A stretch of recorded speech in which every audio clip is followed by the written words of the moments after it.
Well, good afternoon, everyone, and welcome to Hey Horka on the Blue and Gold YouTube channel. We would love for you to subscribe to the Blue and Gold YouTube channel and like this video.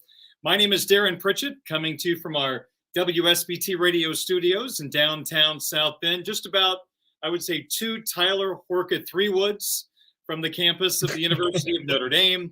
And that, of course, is Tyler Horka from Blue and Gold Illustrated.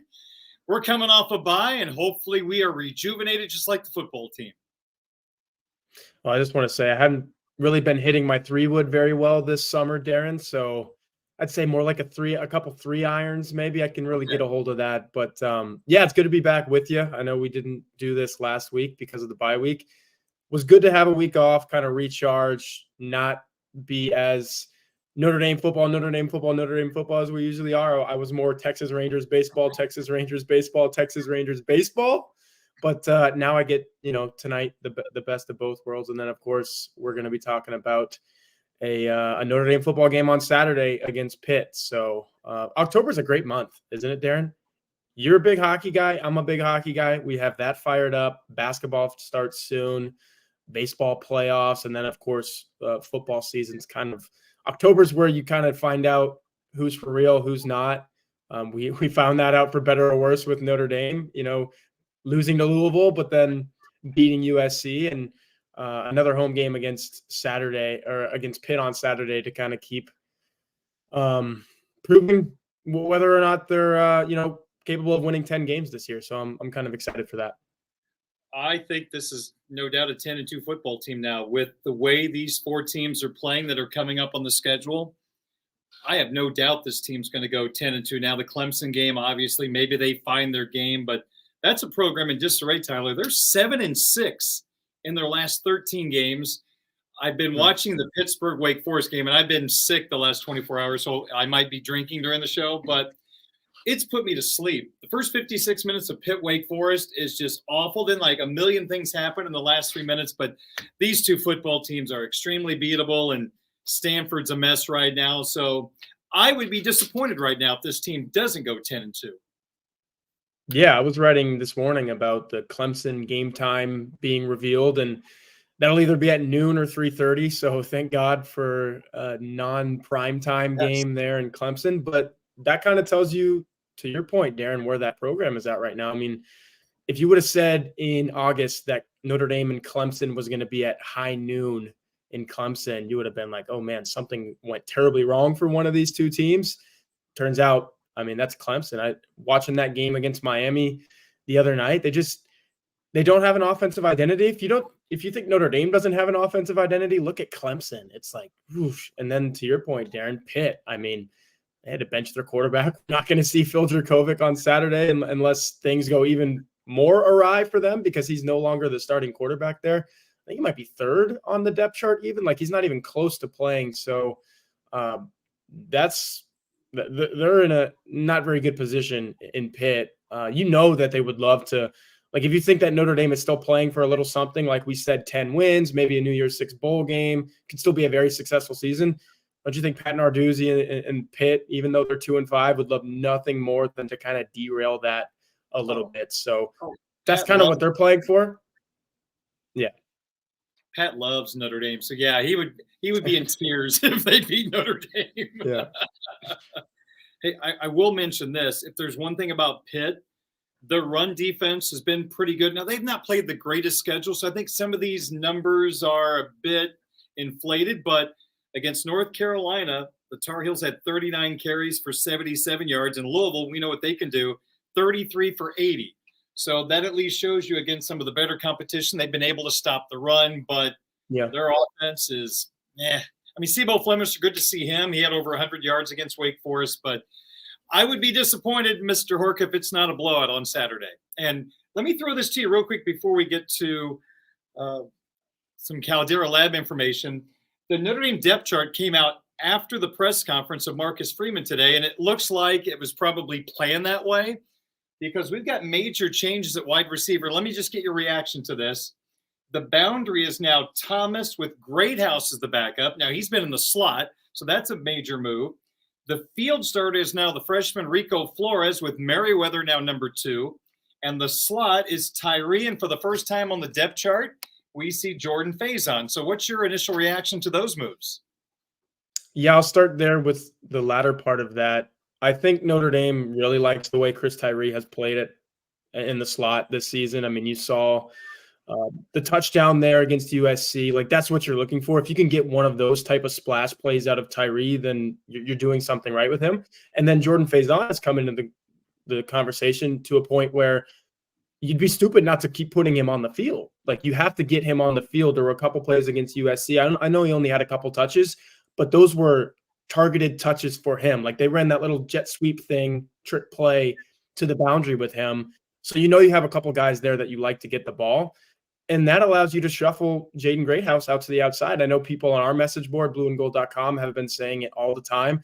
Can we play Greathouse outside? Can we play Greathouse outside? It's like people are married to concepts of like change, but this change actually works well because in Thomas and Greathouse, you have two guys who have been battling the hamstring thing.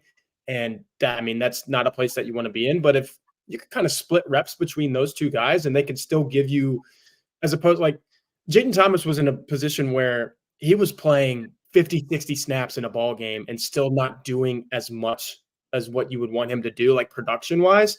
If you could play him 30 snaps and still get 3 to 5 catches out of him, and then you play Greathouse those other 30 snaps at the boundary, and you can get 2 to 3 catches out of him, all of a sudden you're talking about not just productivity, but efficiency in that productivity as well. So I think they're in a spot where, yeah, you can move those guys around a little bit and still get the most out of them. And then the Tobias Merriweather thing, Marcus Freeman was asked about Merriweather specifically in his press conference today. And let's be honest, Merriweather is in a point in his career where, I mean, I know he didn't play all 12 games last year, but he's about 20 games into his career. If you look at it from, like, he's been here for 13 games as a true freshman and now 8 games as a sophomore.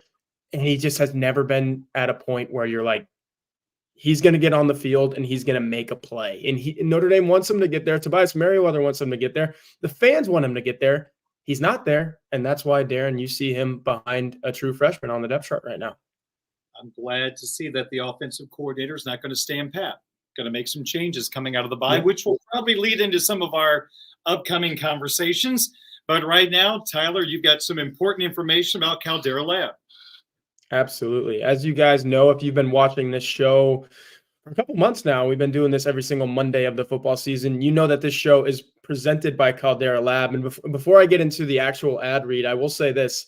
I was at, I don't want to talk about ALCS Game 5, but I was there. And I was there when I was there when Altuve hit the homer. I was there when Adolis Garcia. I thought that was going to be the biggest home run that he'd hit in this series because we could be talking about a Rangers victory by now. We're not. He still hit a grand slam last night. That was awesome. But I was getting a choice adult beverage at one of the very fine, watering holes inside Globe Life Field in Arlington, Texas. And I got carded, of course. If you look at my face, I don't, not a lot of facial hair. I don't have the Sam Hartman, holy cow, this guy looks 35 type of appearance. But what the guy at the counter did ask me was, how do you looks like you're 28 years old? How do you look so young? How do you keep your skin in that fine of condition? Answer, Caldera Lab. So fall is here, and it's about to get busy during the holidays. Don't let that stop you from sticking to your habits and being the best version of yourself. That's where our friends at Caldera Lab come in. These guys are the best in the skincare game. With an easy routine, keep your face looking pretty no matter your schedule. Plus, what's a better gift than clear skin? Join the 100,000 men who trust Caldera Lab to show your best self and first impression this fall. Plus, it's a great gift. It honestly is a really good gift because I guarantee you, everyone out there that's watching this has people in their lives who would love to go up to get a beer at a baseball game and be like, holy crap, you look a lot younger than you actually are. So how do they do it? It's a 3-part regimen called the regimen. It includes the base or the clean slate, which starts and ends your day. It's a daily cleanser, gets all that dirt and grime, leaves your face feeling all types of refreshed.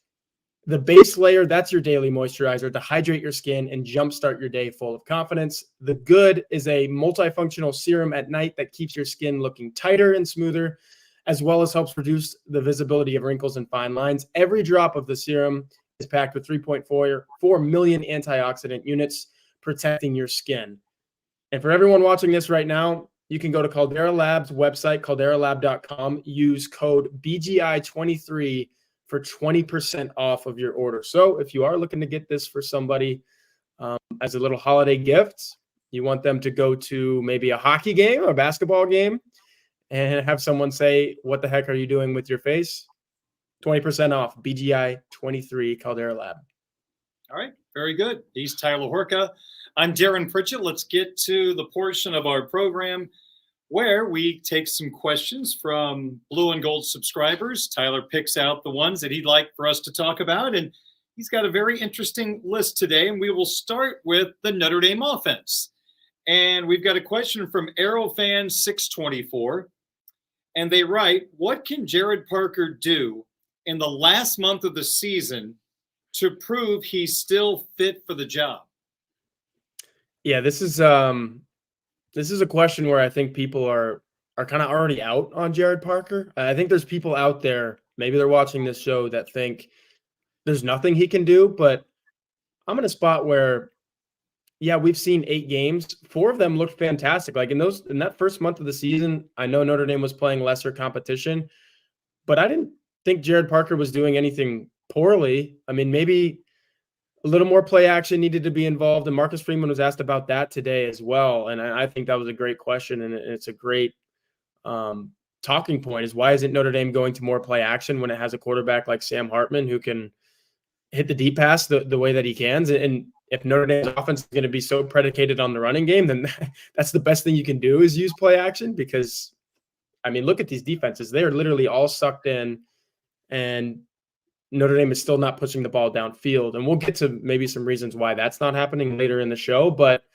I think more play action is like a smaller subset of this. But just to answer the overall question, there's plenty that he can do over the course of 5 games, because you're now talking about a bowl game. Notre Dame is bowl eligible. They're not in danger of losing out and not playing in the postseason. They will get there. So you've got 5 games. I mean, you only get 12 of these a year, as Marcus Freeman says all the time. If you put down something that looks really good on Saturday, and then you go to Clemson, and I get it. We just talked about how poor Clemson is this season. But if the offense hums along and you win that game because your offense played so well, there's another, stick it on the bulletin board and say, hey, we did these things well. It's kind of like the NC State game, Darin, where you saw enough from the offense. Holden Stays catching the long touchdown passes, Audric Estime ripping off the run, which is a beautifully called run straight out of that lengthy delay, whatever it was. You had a couple guards pulling, and you get them free to the outside. Like if you see enough of that in the final 4 games of the season, final 5 games of the season, I think you're at a point where you're not saying, hey, this Gerad Parker thing's not working out. You're saying, okay, there was a rough stretch against some really good teams. That has something to do with it. Ohio State's defense is good. Duke's defense is good. Louisville is still a 1-loss team. It should be undefeated. I don't know how they lost to Pitt. I know you said you were watching some Pitt film. Have you watched that day? Louisville just didn't show up. But my bottom line is, Darin, it really feels like Marcus Freeman wants to be at a place where his hand is not forced, and he wants to say, hey, I hired Gerad Parker. We're going to keep rolling with Gerad Parker. Don't you think that 5 games, like if the offense looks good throughout those 5 games, that's enough of a sample size to say, hey, let's build on that. Let's go into 2024? Yeah, I would be shocked, even if things were a struggle the last month. I would be shocked if there would be any type of changes. Based on how we got to this point in the hiring process last year, I just don't know if there would be the investment to put in to get someone of more experience. So I think Gerad Parker is probably going to be this team's offensive coordinator. He does have a chance over the next few games to take on defensive competition that the Notre Dame offense should be able to have success against. Watching Pitt, I mean, they're facing a quarterback from Wake Forest on Saturday, Tyler, that I've got it in my notes here. Sam Hartman knows him very, very well, but this is a kid that played safety, linebacker, and running back in 3 years at Wake Forest before moving back to quarterback when Hartman had that late fall camp illness and injury. So Santino Marucci, whose dad played running back for the Miami Hurricanes back in the day, he was no threat at all in this game. And Wake Forest still beat him. Now, there was some wackiness that happened, but he was not a threat throwing the football.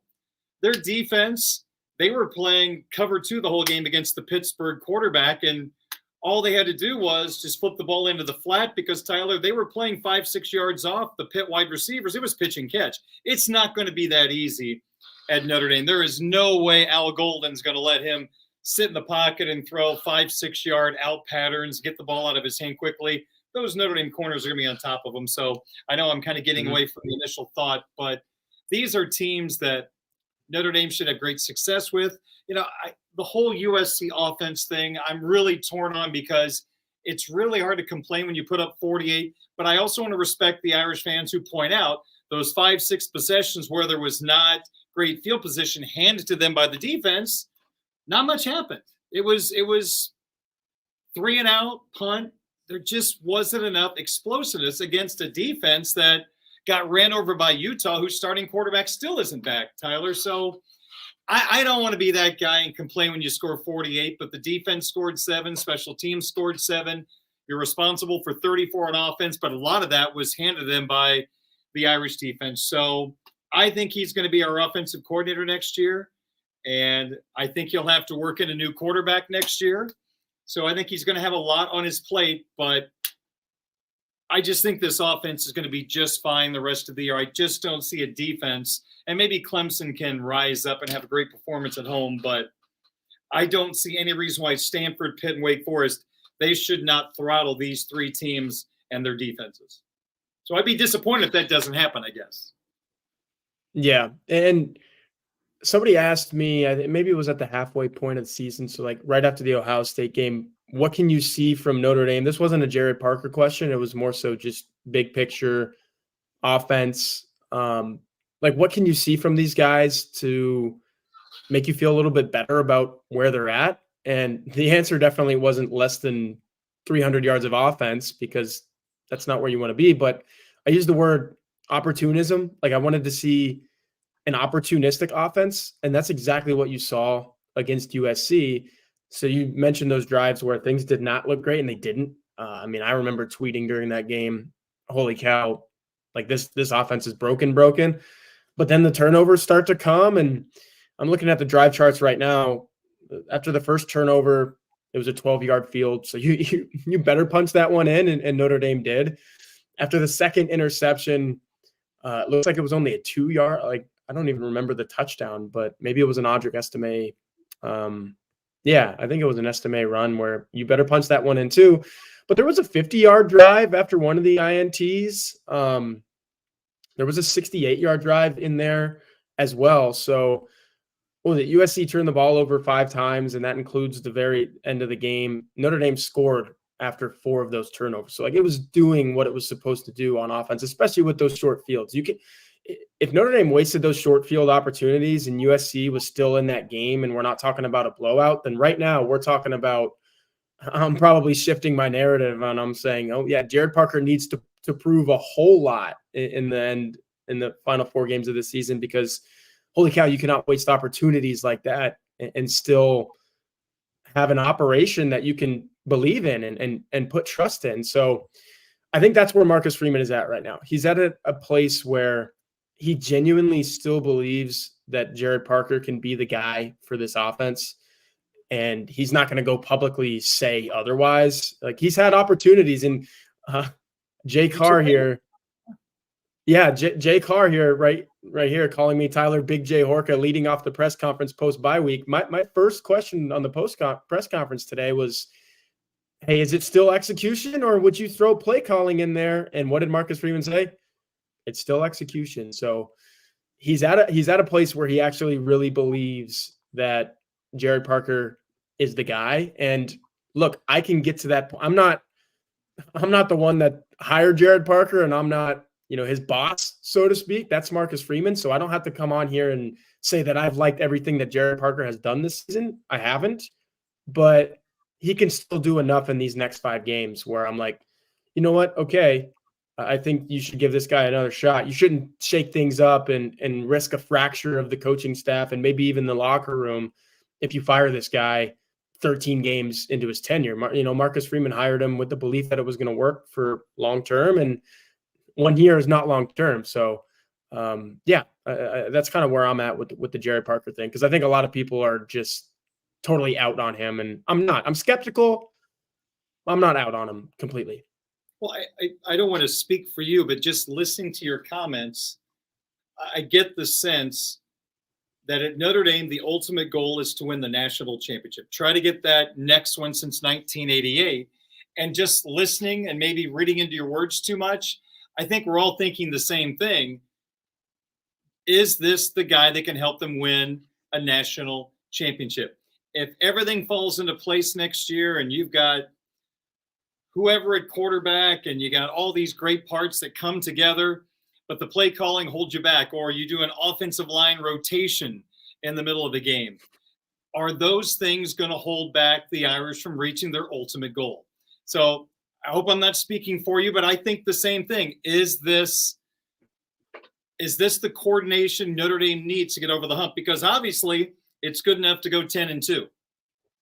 Because that's probably what they're going to end up. But at the end of the day, is that going to be good enough? Can you take the next step? I think that's where it gets really difficult. I'll say this. I was happy to see a little adjustment against USC. We had an end around to Faison, a new look to the running game. You had a wide receiver screen, things that we've been screaming for weeks. So I really hope, Tyler, that some self-scouting, which you brought up in the press conference today by the offense, can uncover some of the deficiencies and maybe open the eyes of the decision makers to go some different directions. And I think we're already starting to see with the wide receiver depth chart, if it is reality, they're already ready to make a lot of changes for the final month of the season. And that's a positive. Yeah, for sure. And I don't want to get too Debbie Downer here, but as much as we are saying that these next 5 games are an opportunity for Gerad Parker to kind of prove his worth and show that he's the right guy for this job. Darin, you said that you think Notre Dame's a 10-2 football team. I think Notre Dame is now a 10-2 football team. I think they should win these last 4 games. If they do not, and the offense is the reason that they fall to Clemson, who, like I said, has a very, very bad offense, poor offense this year, or heaven forbid you lose to Pitt or Wake Forest. Like, I don't think you're going to lose to Stanford at the end of the year. Stanford's going to be thinking about summertime at that point on Thanksgiving, or thinking about the Thanksgiving meal that has weighed them down at that point. But so if you lose one of these next 3 games and the offense is the reason why, the narrative goes back in the other direction of, holy cow, this probably isn't the right guy, and mistakes do happen. Like, if Notre Dame goes 9-3 and the offense is the reason why they lose one of these last 4 games, you're looking squarely at the Gerad Parker hiring, and you're saying, you know what, Marcus Freeman, second-year head coach, sometimes you don't get everything right, and sometimes you have to admit that you didn't get this one right. And if you want to prolong your own career at Notre Dame, maybe you got to make a move off of Gerad Parker. Again, I'm not saying now is the time for that, but if they lose one of these next 3 games, 3 or 4 games, yeah, you have, Darin, don't you think you have to have that conversation? If Notre Dame loses to Clemson and Clemson only racks, it's like an ugly 21-17 game. Clemson looks as bad offensively as they have all year with first-year starter Cade Klubnik at quarterback, and you lose that game, that's when you have the conversation of, not so sure about Gerad Parker. Right now, optimistically, you're thinking, hey, 4 games left. Let's get to 10-2. Let's get this offense humming again. And again, build on that for next season, because if Notre Dame does go 10-2, I would say there's probably almost 100% chance that Gerad Parker is going to be the offensive coordinator in 2024. Yep. My biggest fear is, Tyler, is on Monday, September 2nd, hey, Horka, we're not talking about offensive coordinator play calling after a loss to Texas A&M down in Kyle Field. That's the worst case. Now, we're going to be in the era of a 12-team playoff, so that first loss doesn't kill you as bad as it used to. And, I mean, I'm looking at the schedule now. at A&M, Florida State, USC. Those are the three big ones, and everything else looks pretty manageable.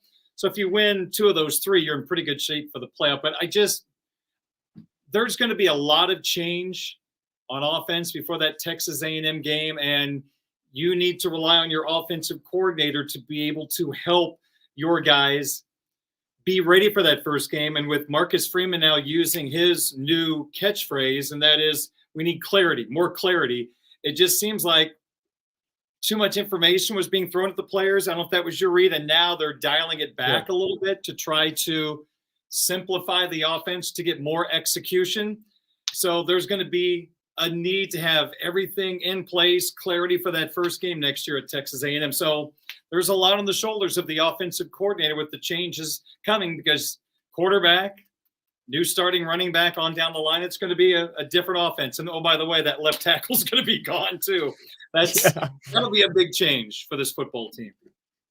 Yeah, for sure. My last thought on all of this, and I think I speak for everyone that's watching this right now, every fan of every team anywhere in any sport, isn't the most helpless feeling when you know a coach might not work out, but you're still so early on in that coach's tenure. In this case, I'm talking about Gerad Parker, where there's some people out there who are like, yeah, Gerad Parker's not the guy. I've seen enough. And maybe they're right. And let's, for the sake of this conversation right now, let's assume they are. If Gerad Parker's not the guy, but we're so early on in trying to figure out if that's 100% the case, that you just keep like getting to the point of, maybe it's October of 2024 when Marcus Freeman finally says, you know what? Yep. I wanted it to be Gerad Parker. I hired Gerad Parker. I thought it was going to be Gerad Parker, but it's not. Like, if we're talking about this in October of 2023 and we don't finally get to that point of, yeah, it's not Gerad Parker until October 2024, isn't that kind of like a waste of a year and a half? And I get it. You don't know if that was going to be the case. So you hire him and you say, let's go 11-1, baby. Let's go 12-0. We've got Sam Hartman. Let's make the college football playoff. Well, that now has not happened. And then to your point, Darin, what you were just saying, if we go down to College Station, a place that I'm not all too fond of, I think if anyone knows where I grew up and then where I went to school, I'm not very fond of that place. So if we're leaving, there and the Notre Dame offense just didn't look very good, we're going to be looking back at October 2023 thinking, yeah, we kind of knew then, but we had to play it out. We had to play it out with Gerad Parker just to see. And again, I think that's the most helpless feeling in the world as a sports fan, is where you kind of know it's not going to work out, but you have to do it anyway. To someone's point in the chat, it's like the Rangers tonight. And it's like we were saying before we got on here, Darin, I don't think Max Scherzer is going to throw a good ball game tonight, because it's 2023 and this isn't Cy Young Max Scherzer. This is 39-year-old Max Scherzer, who has been injured for most of this year and just isn't right. But you have him and you have to put him out there anyway. You have to play it out and know for sure whether or not it's going to happen. And that's kind of where Notre Dame is with Gerad Parker. I know it's very early, but you have to play it out with him and see. Maybe it is a guy.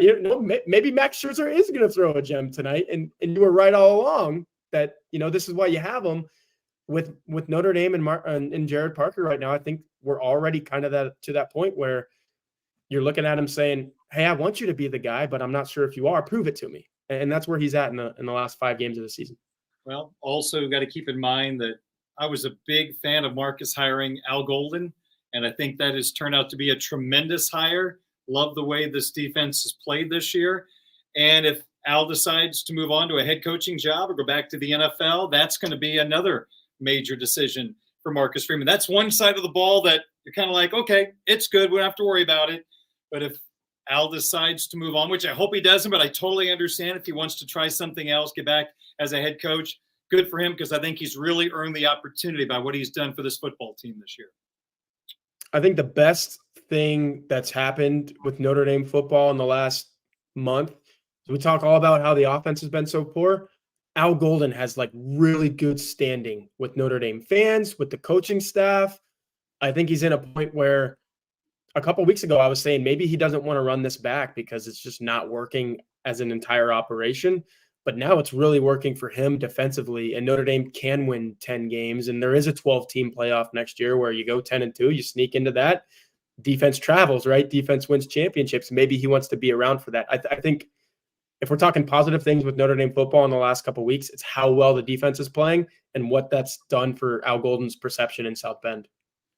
Okay, Tyler Horka, Darin Pritchett with you. Let's hear some great information about Augie's locker room, just a few blocks away from Notre Dame Stadium. It'll be hopping this weekend. Yeah, speaking of good perceptions in South Bend, I know Augie's locker room definitely has one. And we're down to 2 home games remaining this season, right? That's crazy. It's not even November, and we're talking about Pitt this weekend and then Wake Forest for Senior Day later in November, obviously. So if you do come to one of those games, you have to make time for Augie's locker room. They have a wide selection of Notre Dame Stadium pieces, jerseys, helmets, autographs, and one-of-a-kind Rockne items. You can find exclusive Joe Montana signed items and famous sculptor Jerry McKenna's replicas of the bronze statues around the stadium. Auggie gets new items all the time. If he doesn't have it in his store, he will find it for you.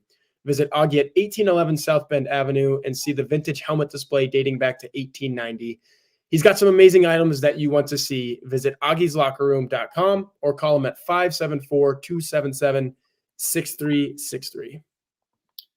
Tyler, if you don't mind, from the comments section, Colin just had a good point. At 331, you hired Golden for his experience. Notre Dame needed to do the same for offensive coordinator. This is less of an indictment of Parker and more of the strategy of hiring a rookie coordinator. That's a very fair comment. Yeah, and look, let's go back to February of this year. Gerad Parker was not number 1. So I know I get people blame this on Jack Swarbrick. He didn't pony up. He didn't give the money. Obviously, we'll never know the exact truth, but I kind of look at what Utah's doing right now with Andy Ludwig. I kind of believe Andy Ludwig when he says, hey, I wanted to stay here.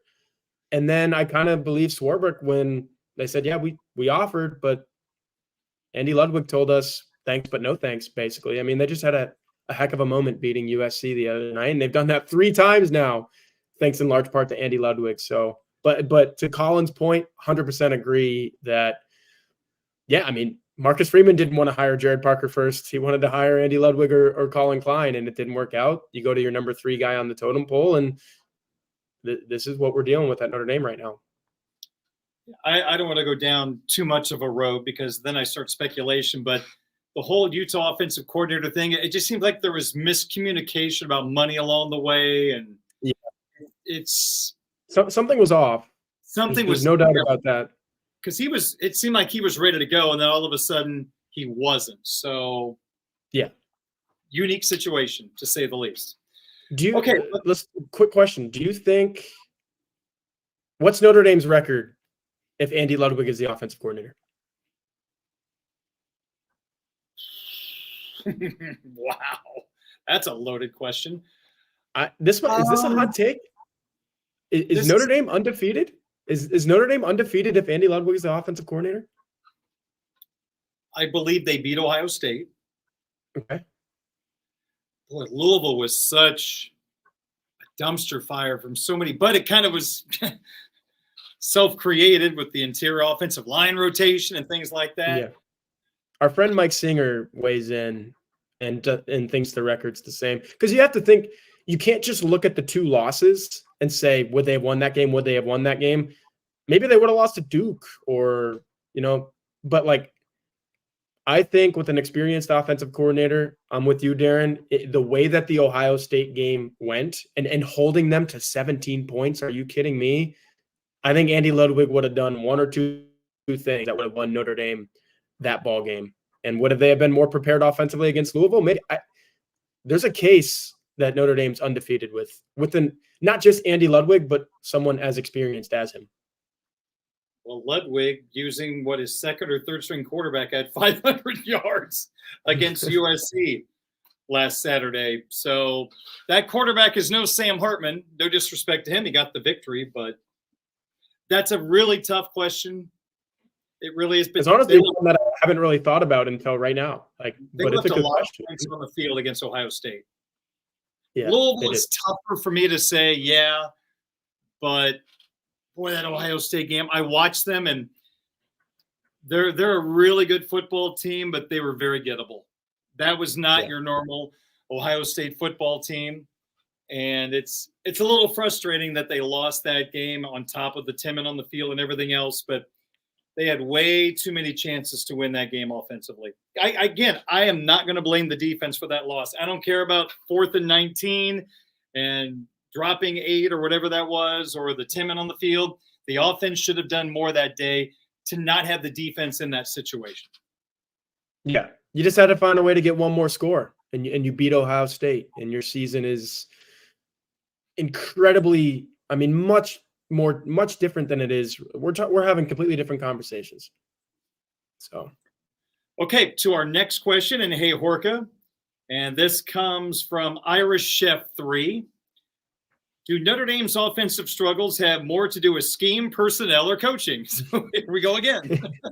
Yeah, I know. This is a very offense-heavy hey, Horka. So you guys just strap up and buckle in for these last 20, 25 minutes here. So, Darin, if we're looking at this like a pie chart, this is the way I answered it at blueandgold.com. And coaching kind of overlaps with scheme, obviously. And you can even say it overlaps with personnel because you're talking about recruiting. Where's our friend Mike Singer when you need him? If this is the pie chart and we're talking those 3 pieces right there, I'm honestly going to put scheme as a huge 40% chunk.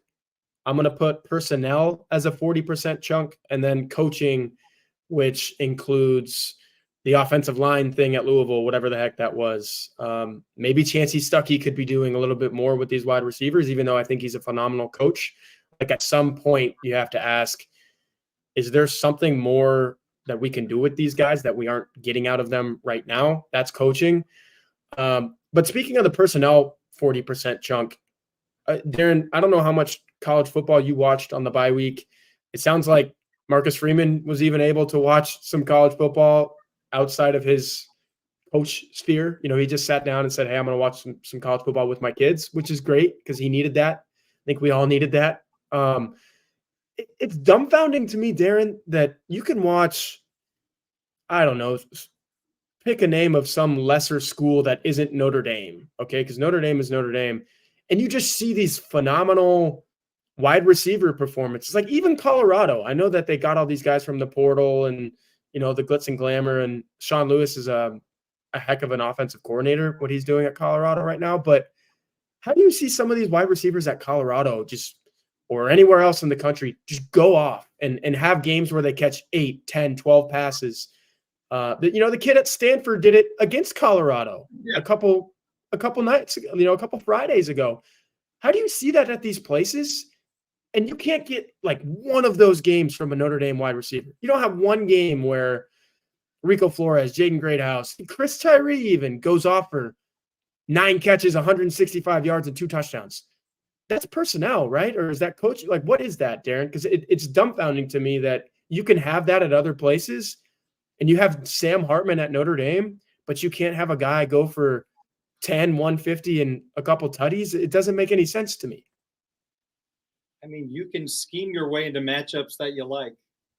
And I was watching a game over the weekend, and I can't remember which game it was. Oh, it was Tennessee, Alabama.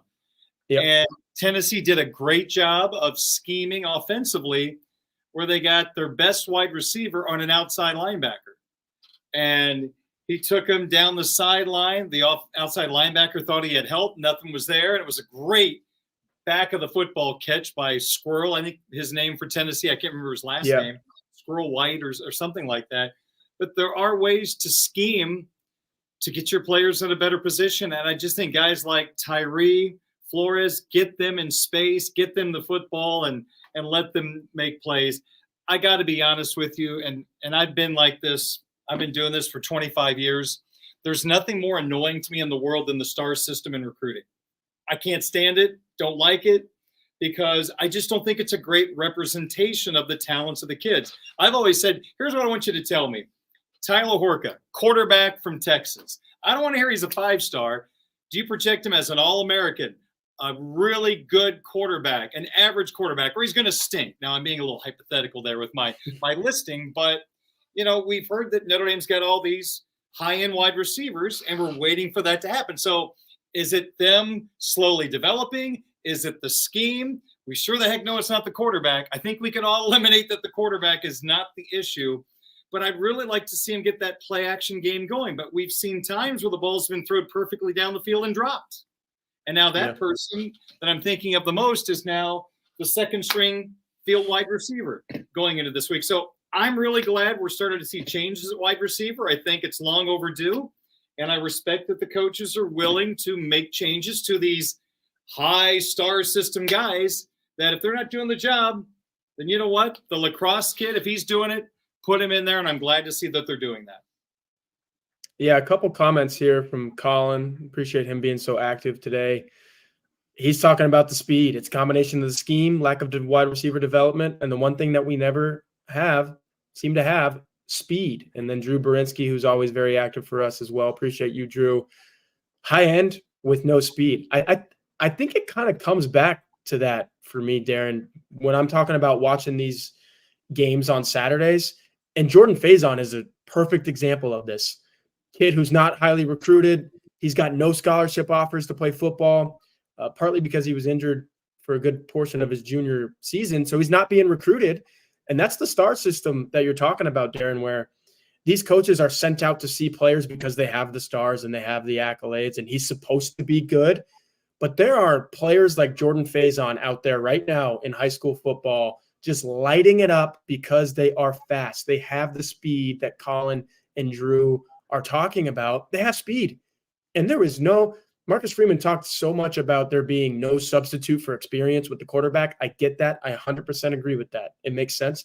There's also no substitute for speed at any position. Like Maris Leofau and J.D. Bertrand, they would be – they're good linebackers.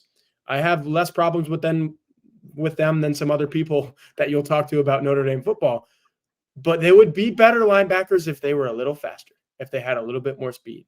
Jaden Greathouse would be maybe one of the best wide receivers in America if he was a little faster, if he had more speed. Because maybe the one thing that he's lacking, I mean, he's got the IQ, he's got the build, he's got the ball skills.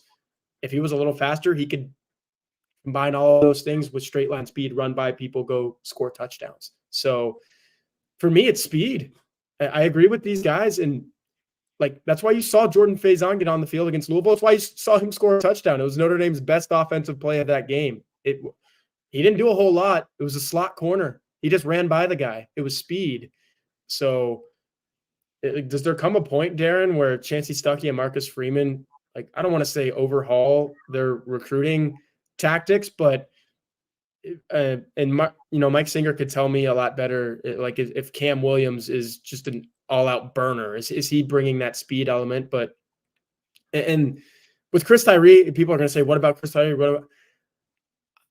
I don't want to dog on Chris Tyree, but I watch him and I don't know if he's like, because he's a little, I don't want to say stockier, but I don't know if he's the straight line burner that we make him out to be. Basically, if that makes sense. And like, I don't know if Tobias Merriweather is that either.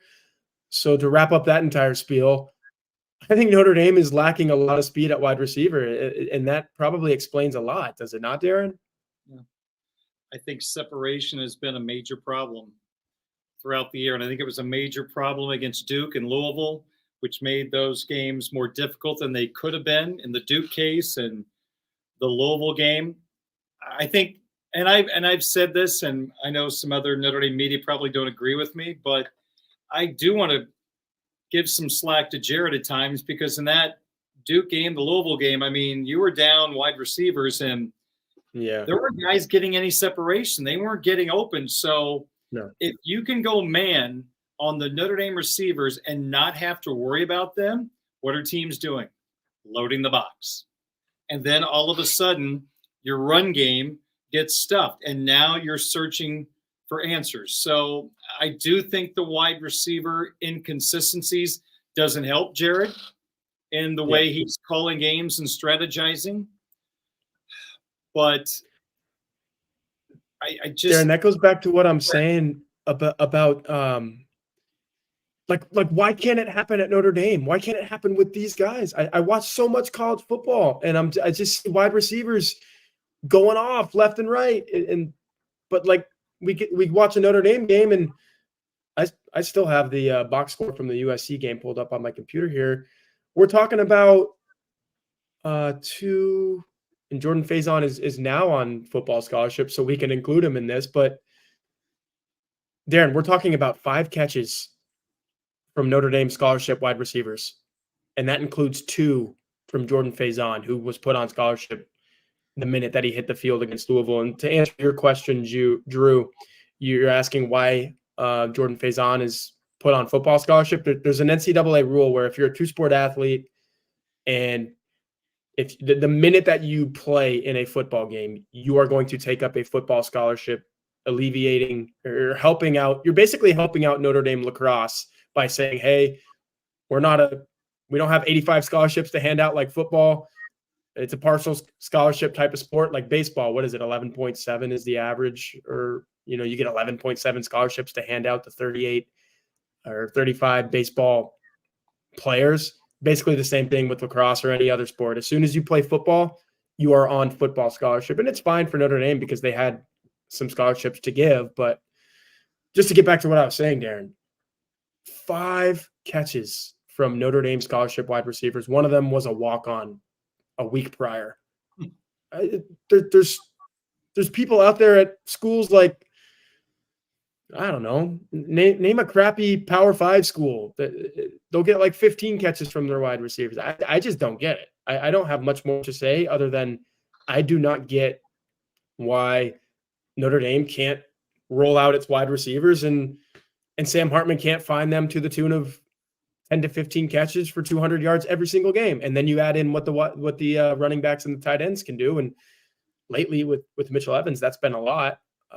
It's puzzling to me. That's why I put personnel at such a big chunk in this pie chart that we came up with here. I think scheme and personnel go hand in hand, but like at some point you have to blame the personnel for, like you said, Darin, not getting separation, not getting open, not blowing by people like I see on College Football Saturdays in literally any other game that you watch. It's crazy. I was just looking up Will Fuller, the speedster from Notre Dame a few years ago, and ESPN had Fuller as a 3-star and the 172nd best wide receiver in his high school class. And that kid, that's exactly what you're looking for, that top-end speed that can take the top off of defense. Tyler, that's exactly the type of person that you're looking for. And here by ESPN, he was a 3-star. Rivals had him as a 4, and 24/7 had him as a 4-star, as the number 46 wide receiver in the country. So even the speediest of guys don't automatically become 5-stars. And in this case, he was a 3-star at ESPN. Crazy. I'm just glad that Kevin Corrigan saw something in him and he wanted to play lacrosse at the University of Notre Dame, and they had that conversation. Hey, maybe you should put this guy on a preferred walk-on type of deal at Notre Dame. And Marcus Freeman said yes, because you can't coach speed.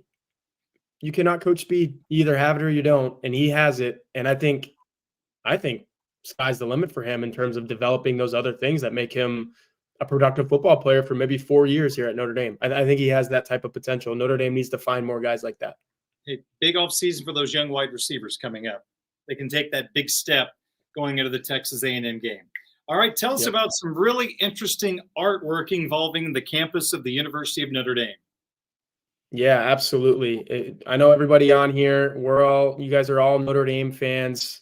This is the type of stuff that you want in your house. We mentioned earlier in the Caldera lab ad read that the holidays are coming up. When you have people over for Thanksgiving and Christmas and whatever else you guys celebrate, this is the type of stuff that you want up in your house. So if you're looking for that perfect holiday gift for the Notre Dame fan in your life, or even for yourself, Barb Stevenson Art is your premier destination for stunning pen and ink limited edition prints of the University of Notre Dame. South Bend's own award-winning artist, Barb Stevenson, skillfully captures the essence and beauty of Notre Dame's campus through her intricate pen and ink prints, which she meticulously enhances with hand-painted metallic gold accents. I mean, look at the gold on the dome there, even in the grotto. It's absolutely stunning. And that makes each print unique and one of a kind. Now she has added 2 magnificent works to her fabulous collection of limited edition prints, all of which she is offering to our listeners here at Blue and Gold.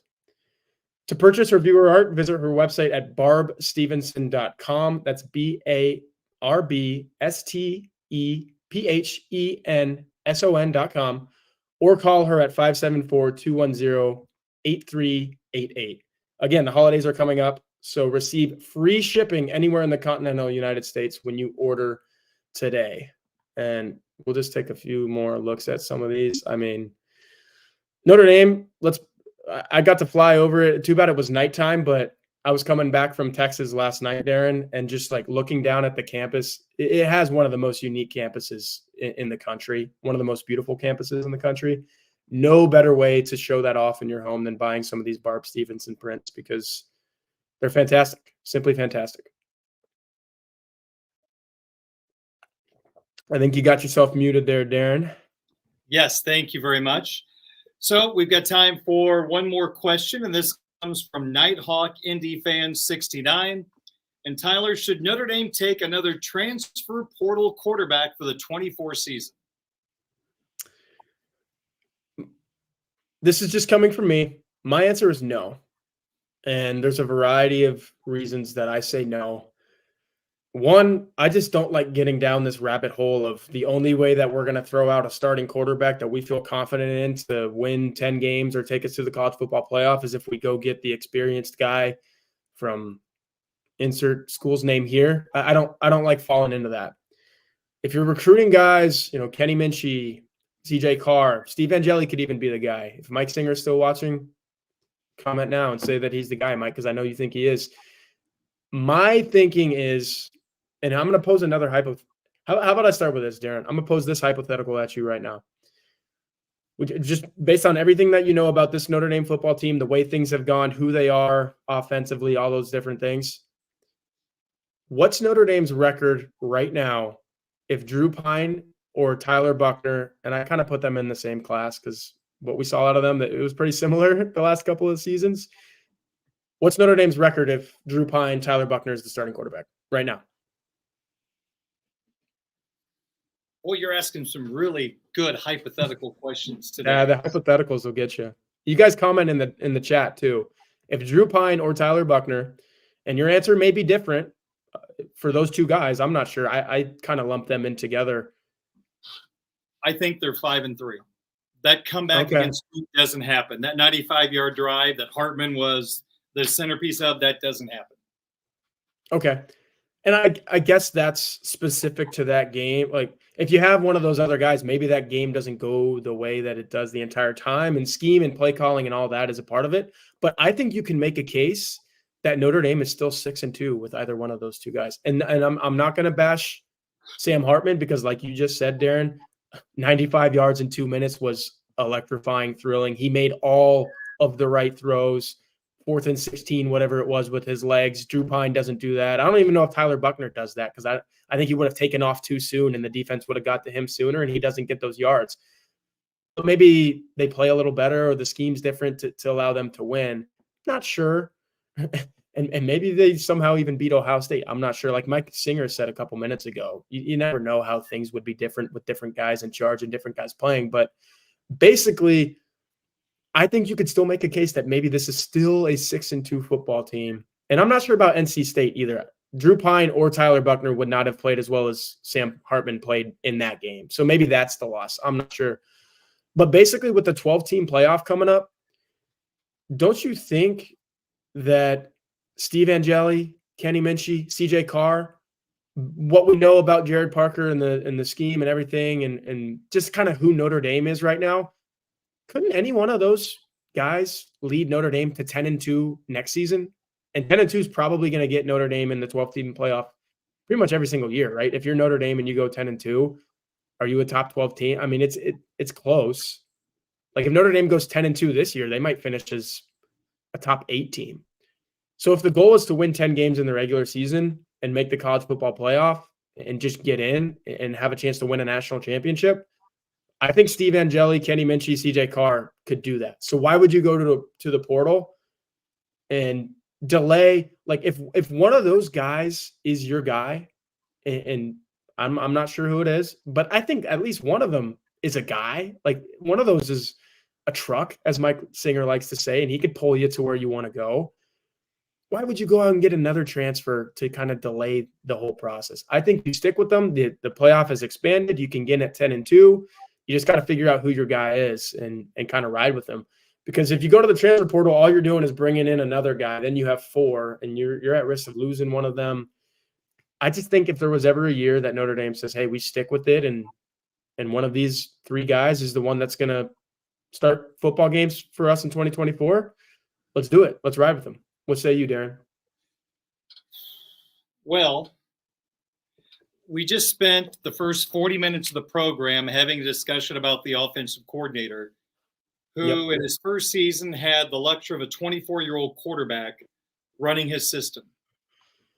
And if we're having all these questions about the offensive coordinator with a guy like Hartman running the offense, I guess I have a hard time imagining a first-time full-time starter teaming up with a second-year offensive coordinator to be the best-case situation. I mean, every fan has an opinion on Gerad Parker, and most are frustrated. And I think a lot of people are understanding it's his first year, but then that gets to the comment, well, Notre Dame shouldn't hire first-timers, which is a conversation in itself. But Jared's doing this with a veteran guy. If it's Angeli, if it is pick your favorite quarterback for next year that's on the roster, are we all confident that that's going to work? So I'm really hesitant. Let me just say this. If Marcus Freeman and Gerad Parker believe there is a starting quarterback on this roster going into next year that gives them a chance to make the playoff and compete for a championship, then my answer is no. But at the same time, I love what you're saying about recruiting these guys and you want to develop them and they become the starter. This might be the last year you have to think about doing that because it seems like you're lining up. Do you want CJ Carr as your starting quarterback game 1 next year, or Kenny Minchie? It's at Texas A&M, so that's a challenge. I guess, Tyler, I never shut the door on finding an elite guy. If there is a Sam Hartman type guy out there once again, I have a hard time turning him down, and I know you may lose someone, and that's part of the process, but I have to worry about next year, and I got to figure out a way to win next year. And if it's Angeli or Minchie or Carr, does that give them the best chance to win a championship? Would you be confident they could win a championship with one of those 3 guys as your starting quarterback? I think they could. I honestly think they could. Maybe I'm not like full confidence in winning a championship, but in a 12-team playoff, make it, compete, like get in there. And because that's the awesome thing about where college football is headed, Darin. Like, again, I'm going to bring up the fact that I've been watching the Texas Rangers in the postseason. Pro sports are the ultimate just get in and see what happens because anything can happen. You legitimately, unless there's Patrick Mahomes has kind of changed this recently because he's probably the best, offensive player, best quarterback in football, and things are different when you have that guy. But like the MLB playoffs, all the best teams lost. Atlanta Braves, Baltimore Orioles, Tampa Bay Rays, like they all lost. College football is headed to just get in and see what happens territory. And I think that's awesome because even if you have a CJ Carr or a Kenny Minchie or a Steve Angeli, if your team's good enough and that player is good enough on, some random day in December when you're playing a playoff game, or maybe the guy on the other side isn't at his best, Notre Dame could beat, especially this season, like Notre Dame could beat a Georgia with one of those guys if its defense plays well and the quarterback makes enough plays within the confines of that game. So that's where college football is heading. That makes me a little less reliant on the transfer portal, but I do think you made, at the quarterback position specifically, I do think you made a good point that, I don't know what the transfer portal infrastructure is going to look like come January 1st or whatever.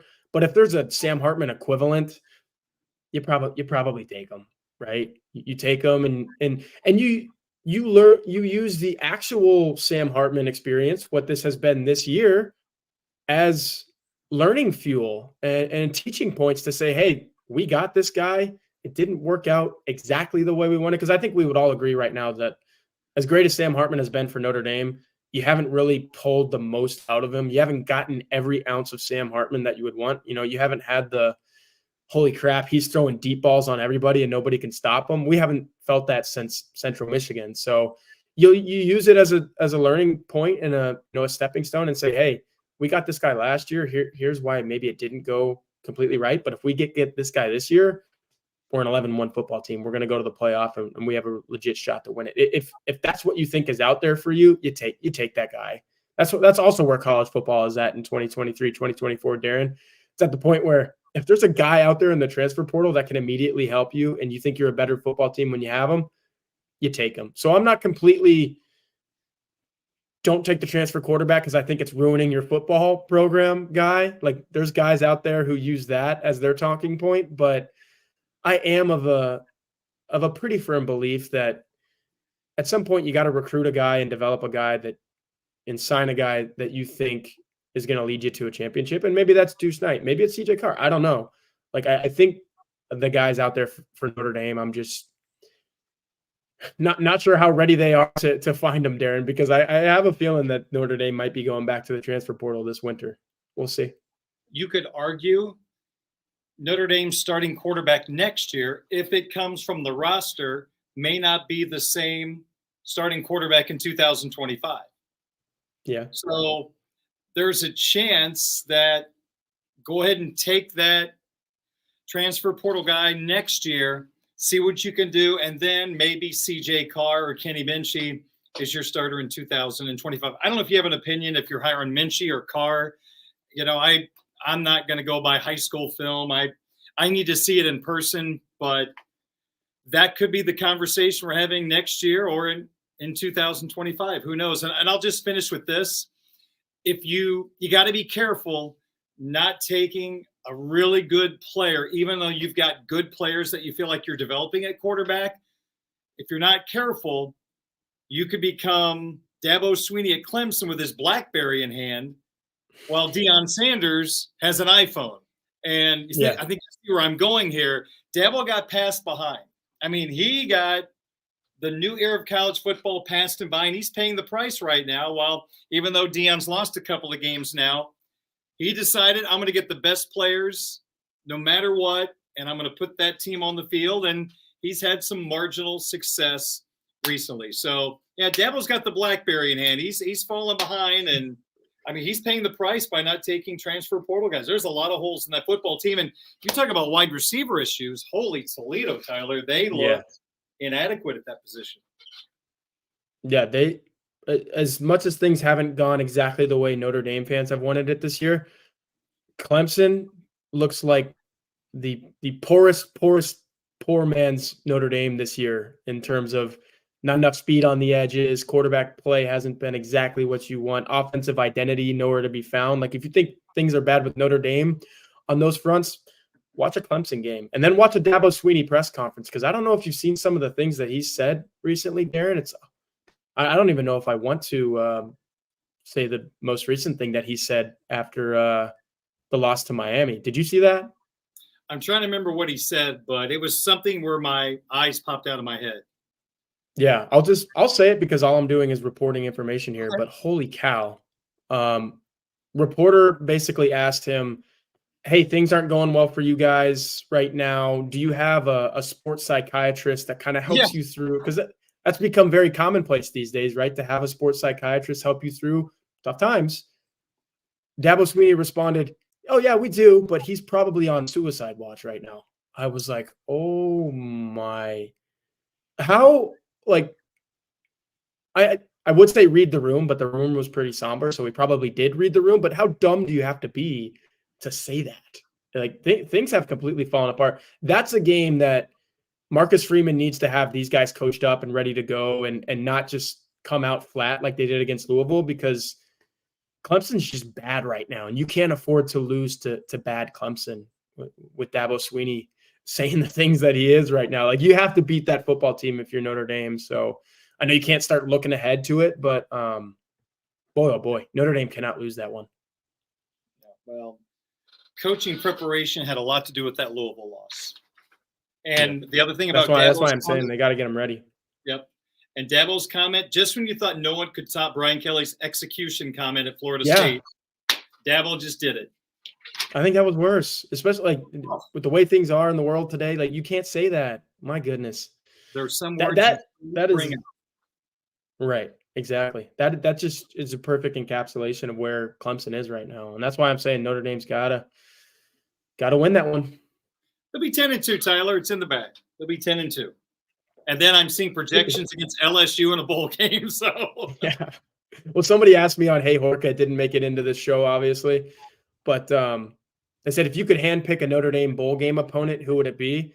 And I said Texas, because that's where I went to school, and I just think that would be awesome. I can flip the objectivity reporter switch and cover that thing and do my job. I just think it would be cool to cover a game in my alma mater versus, like the Eric Hansen special from a couple weeks ago where he was covering Ohio State. I think that would be awesome. But, I mean, the clear number one, if you're looking through a Notre Dame-centric lens, it's LSU. Like, there's – if you're not going to make the college football – if they would have played in the college football playoff, that's ultimate.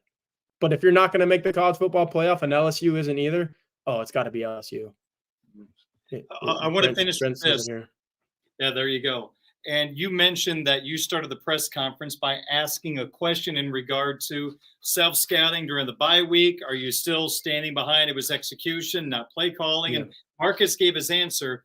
Well, there's another person on the beat that actually coaches Marcus's son in flag football.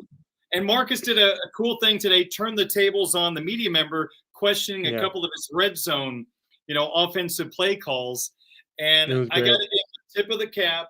The comment of the day was from Pete Byrne of WSBT News 22, who was the next person in line. And he said something, and I'm paraphrasing, well, it couldn't have been play calling. It had to be execution. And that was great. Perfect. That was absolutely perfect. And Marcus even laughed because, he knows that's his answer to a lot of questions. But, Pete, that was the definitive answer to closing out that conversation. So I totally agree. I'm just glad we have a head coach that we can do those types of things with. And maybe at some point when he's 48 or 58 and he's a little jaded by press conferences, he won't do that. But we've got a young Marcus Freeman right now, and he takes those situations and makes the most of them. And from a media's perspective, that's awesome to cover.